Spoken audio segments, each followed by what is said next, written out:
Hi guys, so ngayong araw papakita ko sa inyo paano mag plus or mag-write ng program gamit yung ating Y-Connect software sa ating Y-Connect ECU. So yan, sinet ko na yung mga parayom kasi mahirap mag one hand. So ito sa ating ECU, so ito yung ating ECU, yan example. Ang positive nito, second layer, so buksan ko ilaw. Ayan, yung first layer, yun sa taas, ito yung pinaka-guide natin. So, ito yung first layer, yun yung second layer, then, yung third layer yung sa baba. So, third layer lang naman, tatlong layer yan.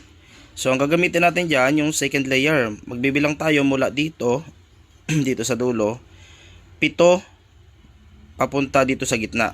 So, yung pampito, yun yung positive. Okay, so, negative naman, mula naman dito sa bottom, sa pinaka-third layer, mula naman dito sa kanan, ayan, binocular. Bilang na tayo ng 4. 1, 2, 3, 4. Yun yung naman negative. So, dun sa ating Y-Connect tools, ito yon. So, may set tayong kasama dyan. So, yun nakalagay yung itim, tsaka yung black. Yun yung itim, yun yung negative. Yung red, yun yung positive. Then, dito, yung color blue, yung blue sa line natin, blue, yellow, white and green. Okay, so blue and yellow, yan yung unahin natin lagi, blue and yellow. Yung blue nandito yan sa single. Ayan.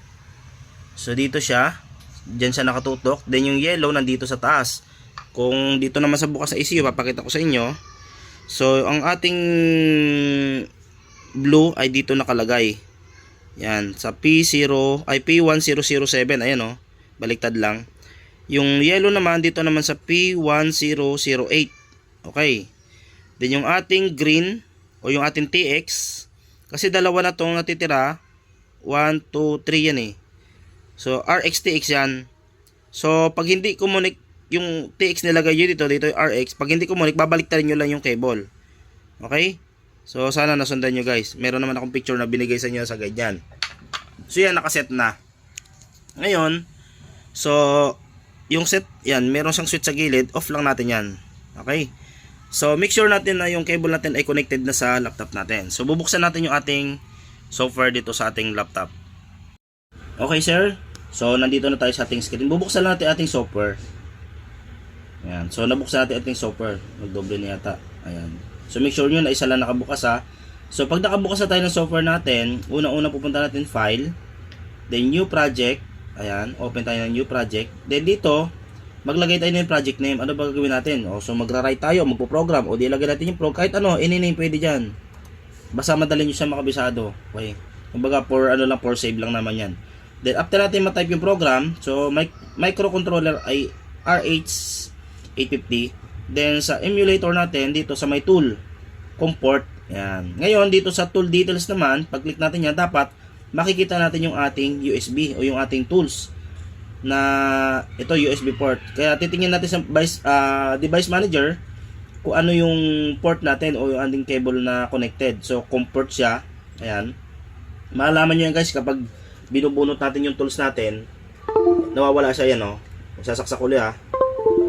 Ayan. So lumalabas siya. Nasa comport siya. So i-click ko yan. Then okay lang natin. Okay? So ngayon, bago tayo mag-click ng connect, make sure natin na yung mga pin natin, yung mga needle natin nakatusok na ng tama dun sa ECU. So pag connect natin, dapat ang lalabas dito ay yung may set clock. Ayan. Kapag naman na hindi yan connected, may lalabas dito na kulay red. Device not connected or device, may ganun sinasabi doon. Ibig sabihin, hindi ka nakatama ng karayom or yung positive negative mo, mali. Okay? So dapat lalabas to. So next step natin gagawin dito, itatype lang natin number 20. Okay? Then, ganyan tayo. So after natin ma-type yung 20, ano yung gagawin natin? Magra-write tayo at magpo-program. So pupunta tayo dito sa magkakasunod na to. Kasi dito sa device information, kapag tayo ay magre-read, i-read natin yung original niya para ma-save natin yung original niya. Okay? Ngayon, magpa-plus na tayo. Ito. So, plus option, yan, wag natin gagalawin yan. Block setting, ayun. So ito yung gagalawin natin. Ngayon, kasi ang nangyari dito, kaya meron tatlong box, ayan. Meron tayong user boot, meron tayong data plus, meron tayong code plus. Yung code plus, yan yung nire-remap natin or pinoprogram natin. Ito naman data plus, ito yung sa mga IMU or yung mga receiver, immobilizer. nagpalit tayo ng bagong receiver, siyempre hindi tatanggapin ng bagong ECU yan. So kailangan natin i-unlock yung data plus na yan para makapasok yung bagong receiver. O yung lumang ECU, lalagay natin sa receiver na stock, kailangan natin i-unlock to. So ipa-plus natin to. Ngayon papakita ko sa inyo paano mag-plus niyan. Pero kung magre-remap lang kayo or magpo-program, ito lang i-check natin, ito lang gagalawin natin. Huwag natin gagalawin itong user boat area at saka yung code plus 1. Pero ngayon papakita ko sa inyo lahat. So ngayon gagawin natin ito, magpa-plus tayo ng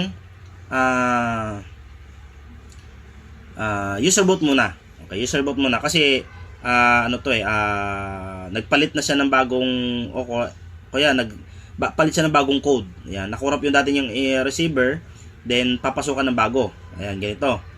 Okay, so papasukan muna natin ng user boat. Yan muna i-check natin.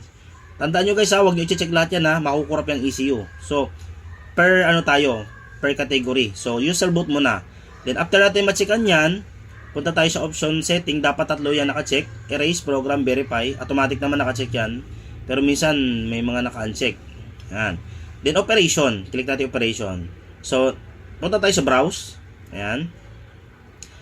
Locate natin kung saan nakalagay yung mga file natin. Sa akin nakalagay sa remap. Then Yamaha 3. Ayan, Yamaha 3. Then Yamaha, depende sa code or depende sa gagamitin nating ECU kasi may mga code yan sa likod ng ECU. So kung halimbawa nakalagay sa atin sa likod ng ECU ay nakalagay dun ay BBP S594, ibig sabihin pang Aerox yun. Pero pag B6Y, ibig sabihin pang mga NMAX, NMAX Y Connect. Okay. So halimbawa maglalagay tayo ng, nakita natin yung code natin.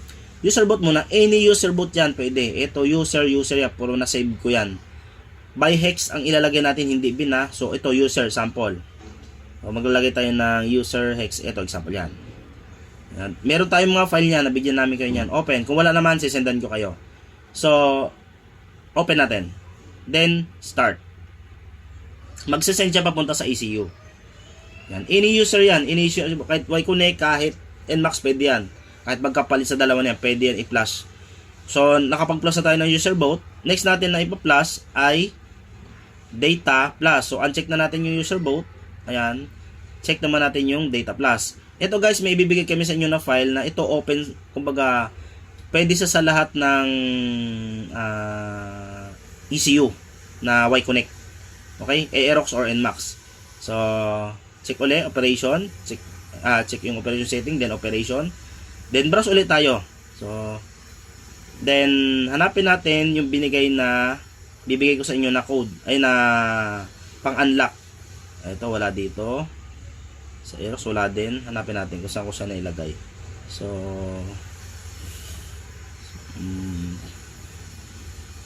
baka doon sa orig. Ay, hindi yan. May pangalan siya na reset ECM. Sinsa na kayo, hindi ko gano'ng makita. Hanapin natin dito. Baka nandito sa iba kong files. Wala dito. So, desktop. Ayan. So, baka nandito nakalagay sa ibang software. Okay, so wala dito.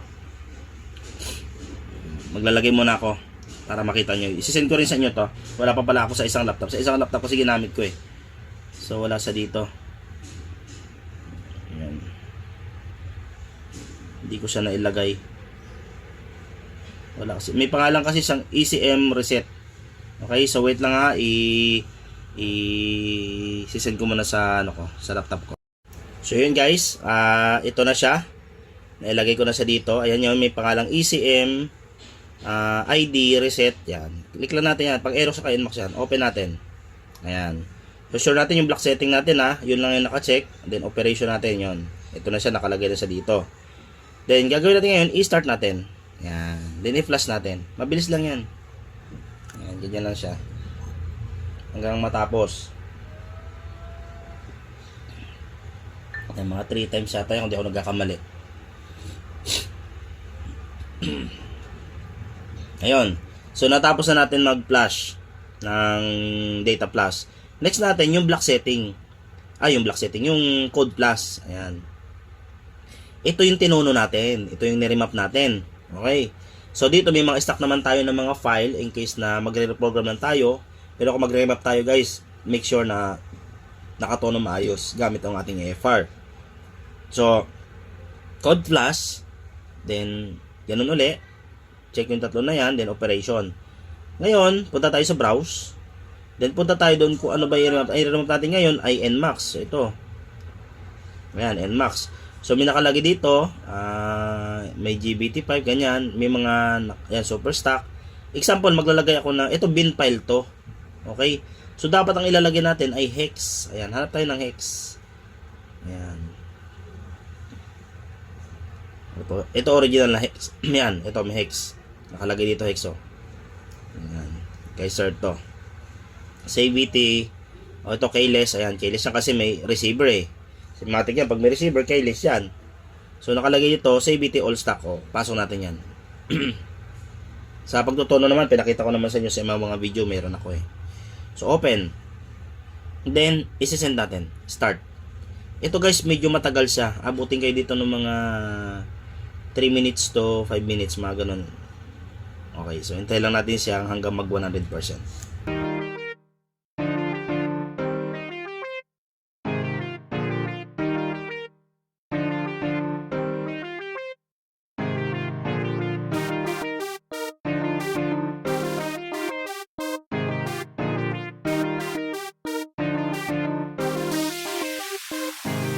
Mga mekanikong magkakaibigan, nabuo sa panahong hindi inaasahan. Maraming pagsubok na pinagdaanan, hanggang ngayon solid pa rin ang samahan. Itong Team Solid ang dahilan sa likod ng pagtuturo ni Aaron Mekaniko. Mga ideyang pinagsama-sama para ipamahagi sa mga mekaniko. Umiikot sa Pilipinas para magturo ng mga idea about sa e-bike na motorsiklo.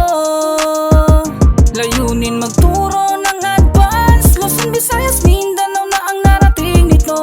Si Aaron Mekaniko, sa likod niya'y Team Solido. Nagtuturo ng tapat at totoo.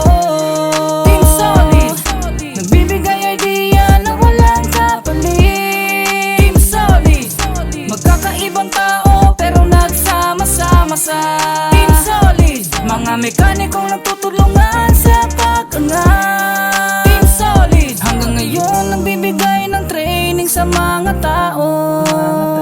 Mga teknolohiyang pagkakakitaan ng mekaniko.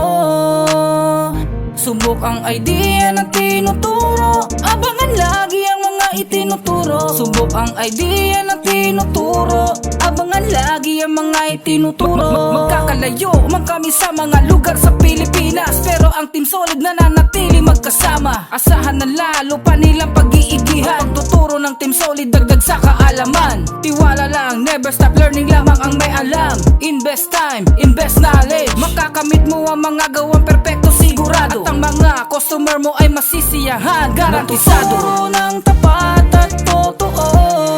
Team Solid, nagbibigay idea na walang kapalit. Team Solid, magkakaibang tao pero nagsama-sama sa Team Solid. Mga mekanikong nagtutulungan sa pag-angat. Team Solid, nagtuturo ng tapat at totoo. Team Solid, nagbibigay idea na walang kapalit. Team Solid, magkakaibang tao pero nagsama-sama sa Team Solid. Mga mekanikong nagtutulungan sa pag-angat. Team Solid, nagtuturo ng tapat at totoo. Team Solid, nagbibigay idea na walang kapalit. Team Solid.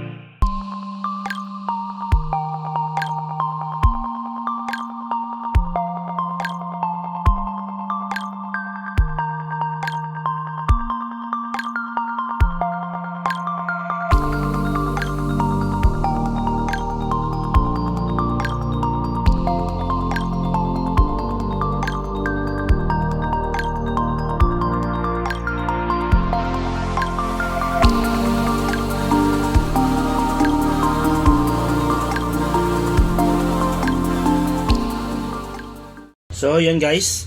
na 100% na. Ayan, nakalagay dito operation complete. Ayan. So after natin matapos nun, exit lang natin. Ayan. Exit lang. Ayan. Pwede yung i-save, pwede yung no. Ayan, okay na. Okay na. Then testingin natin sa motor kung good na yung ating ECU. In case na corrupted, ulitin nyo lang yung step guys. Okay? So magandang araw sa ating lahat. Nagtuturo ng tapat at totoo.